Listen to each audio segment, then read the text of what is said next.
morning. Morning walk for November 1st. Maglakaw-lakaw sa ta. Time check, it is, what time is it? 6:49. So, pagulong ta nagawa sa balay. Kao sa ta diri. And going to Safeway. Pero dili ito man nag-Safeway. Huwag lang tag-Safeway para safe itong agian po. So, kamusta man mo sa mga lingaw diya. So, gabi medyo busy. Well, dili ko busy pero ang mga tao busy kay Halloween man. So, na trick or treat ang mga bata. So natakaroon diri sa complex at mga sa Safeway. So medyo lingaw pa kay siguro bilar pa mga tao. Kay tungod sa Halloween last night. Medyo dako ilang celebration or medyo a big thing ang Halloween diri kumpara dira sa to sa Pilipinas. Pero yeah, lingaw siya kaya mag-costume ang mga tao. Ako ba nalingaw po kaya costume ko. Kamo kumusta mo diya? Costume work karon kay wala man dito sa doa kanang bisita sa aming teryo magdagkot para sa itong mga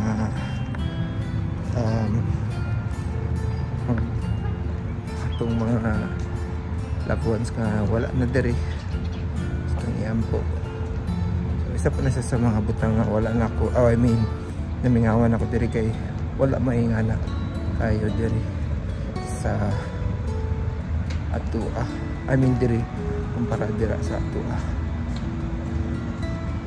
Mas naman so naang masiga pa lang ang adlaw. So we got the Presbyterian Church there is sa itong mga side. Ayan, kita ito ang adlaw mahayag na. And naka na sa Arizona po kay isa siya sa naay pinaka nindot kay or tsada kay nga skies when it comes to sunset or when it comes to sunrise. Kay kanang usual to makita like sa Canva or sa mga pictures bitaw or sa like sa internet nga ang color sa sky kay pink nga na pagka like light blue or powder blue mo na siya atong kibali makita like that to nga part. I'll try kung makita later or night na perfect spot nga makita nato. But dito sa likod po ang sunrise ambot lang niya kung gibuhat karon nga vlog ko nung hayta ako kabalo sa pastorya nga random things natin pang storya. Pero yeah, mga na siya. It's kind of awkward kay mag-storya mo ka sa phone pero makita ninyo na ang Presbyterian Church na ako sa dalan. Kita sa dalan naglakaw. And ang medyo sad lang nga part din na ni kay nagi mga unhoused people like that to din usually pag gabi nadi ay mga unhoused people nga magkatulog sa kilid sa simbahan. I guess kay for their safety po. And I think ang city po na ay bagong ordinance nga ginapagbawal na po ang okay, bago lang ako gibalik og turn on ang video. May na akong storya mga 10 minutes na siguro to. So wala man din ako naon balik. So minsan lang ako nga natakaroon sa highway, kilid sa highway backlight. And then nakita na to ang sunset. And dito unahan na to dito ang church nga kung di na mention. Nice karon nila ko lakaw kay bugnaw naman ang panahon. It's fall, so dili init pero tungod kay ang Arizona init po siya nga state.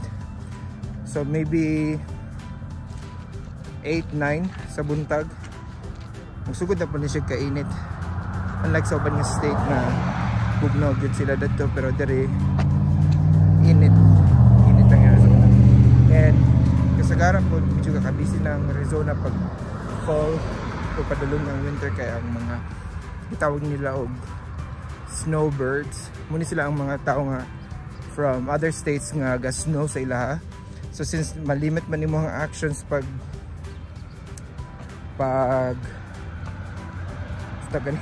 winter, so wala siya diri kay wala man kayo snow diri, dili man mag snow diri sa Arizona unless kung naka sa bukid. So diri kay ka activities mabuhat outdoors diri, camping, hiking, unsa pa. So wala so good og daghan sa kinahanglan mapabisi ang Arizona po. Dahil ka makita nga line ng mga plaka sa line state, dili Arizona mong makita kay kuan man galaani sa diri para i-spend nila ilang winter. Gihangos na ko ako sang ipos kay naghawi na ako ang bukton kadali lang balik ra ko. Isa pud ka interesting nga butang or mga tanom diri sa Arizona kay same ra sa Pinas na utot bougainvillea dalan lakaw sa ta, pero oo mo na siya ang isa sa interesting diri kay ang mga tanom same sa tuwa kay ang weather mura pug sa Pilipinas, pero diri lang kay dry heat, dili siya humid, pero ini siya mo na nga ang mga tanom diri same sa tuwa. Ang kalamunggay kung survive gid diri. So lakaw lang ta kita ra sa isa karon, pero sige ra okay ra basta importante healthy ta. See you in a bit. I'm back. And kani siya makita niyo sa likod mo ni ang Saguaro. Only siya kayo makita na sa dinani sa Sonoran Desert. And ang interesting thing about sa Saguaro is it is protected sa Arizona law. So dili ka pwede mo putol, dili mo siya basta-basta ma-uproot or ibalin-balin. Kailangan ka og license or permission kay protected ang Sonoran, o not Sonoran, ang Saguaro. Kani mao ang mesquite tree. Naihani nga mahimo gikan sa mesquite tree, lami po siya.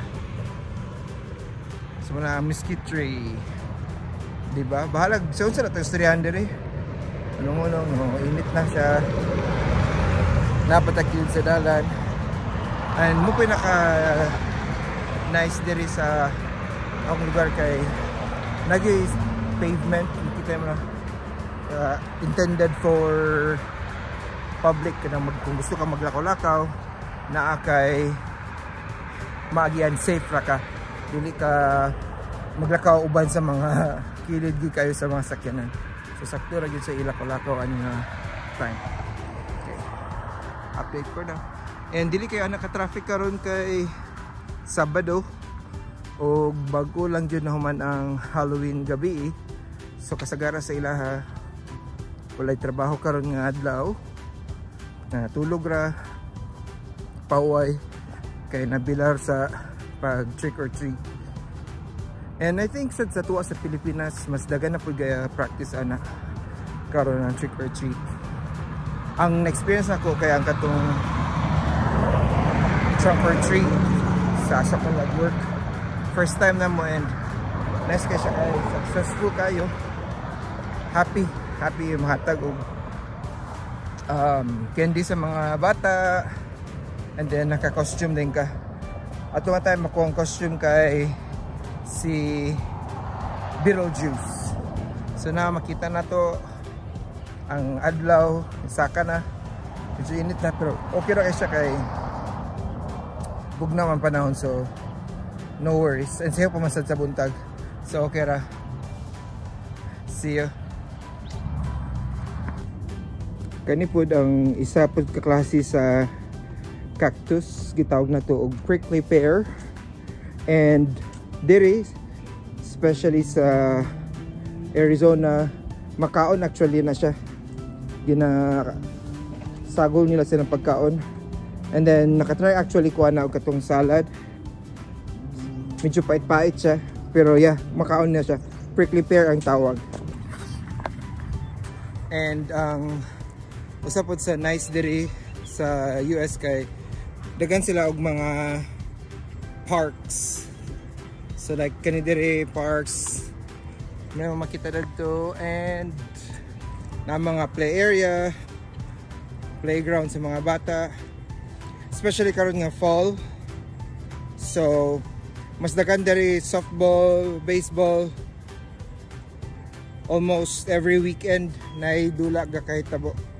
So if you are a big fan, dagog kayo ang puruhan nga mag-enjoy ka diri kay pwede ka magdula, pwede po ka magtanaw sa ilang mga games. So muna ang baseball area. Kasagara dagan diri ga practice sa buntag, or kung dili manggaling sa hapon, especially pag kanang school day or work day, hapon kasagara ang practice mga bata dara. So napodad to play area, malingaw gyud ka, gihangos na ko.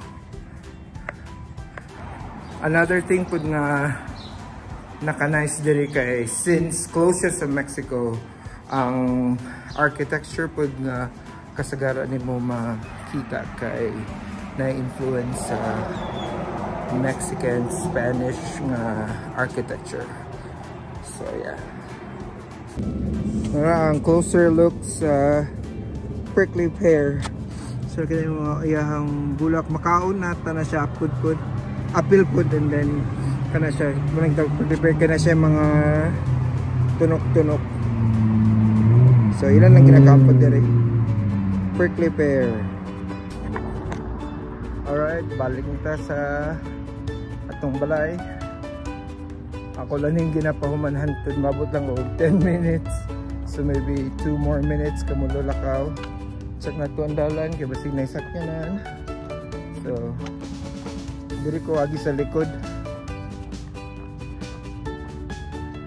Naglaka ko mga pila ba? 2.66 miles sa pagkakaroon. So far mga in total almost 4 miles na, plus akong gilakaw kaganiya. So nakuha na to tong target, number of minutes, exercise 30 minutes, and then hopefully later abot na to ang 7,000 steps or 10,000 steps if pwede. So kana medyo haway na akong bukton, basta na gusto mo sponsor dira para sa katong DJI nga camera para dili bugat kapoy. Medyo haway good, pero okay ra, naka-video nga punta. Sakto na itong lakaw, pawita kadali, and then balik ta sa Safeway kay magkuha tag money order para bayad sa tuang rent. That's it, saka na ta. Umot kayo ang fried chicken, madungga, maasimutan ako para sa Safeway. Bro, kabusok nga pang istorya. Alright, that's it. Bye bye.